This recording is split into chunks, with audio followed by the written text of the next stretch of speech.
Brezova voda ima veliko pozitivnih učinkov na naše telo. In kozarček te zdrave pijače vsak dan gospod Robert Bartol priporoča vsem nam.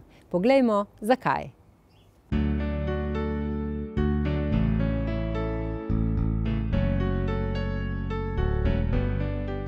Gospod Robert, kdaj pa ste se vi prvič srečali z koristnimi lastnostmi brezovega soka?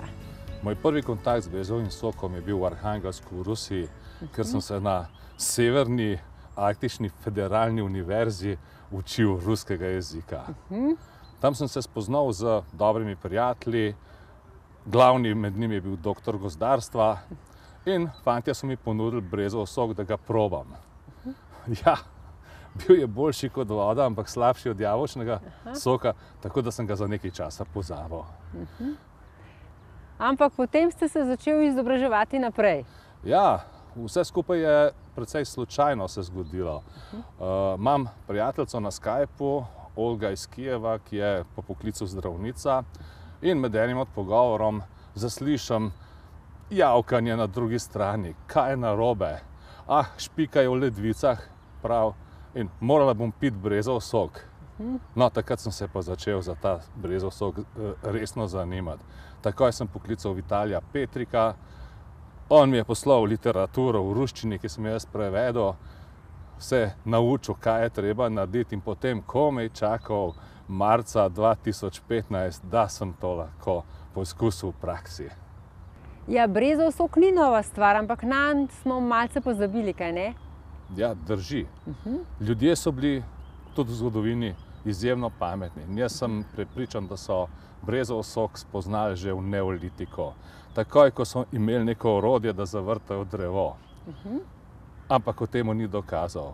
So pa prvi pisni dokazi o brezovem soku in pridobivanju le-tega v Tatarstanu današnjemu, ko je arabski popotnik to opazil, da so Tatari pridobivali ta brezov sok in iz njega delali sirup, ki so ga uporabljali za sladilo. Na celem severu Evrope se ta brezov sok omenja v mnogih situacijah. Na Danskem je bil celo vpisan v farmakopejo. Napoleonov zdravnik ga je imel za dobro zdravilo za sečne poti. Princ Albert, mož Viktorije, si ga je z veseljem privoščil v alkoholni obliki. Takega pa tudi mi planiramo za naslednje leto.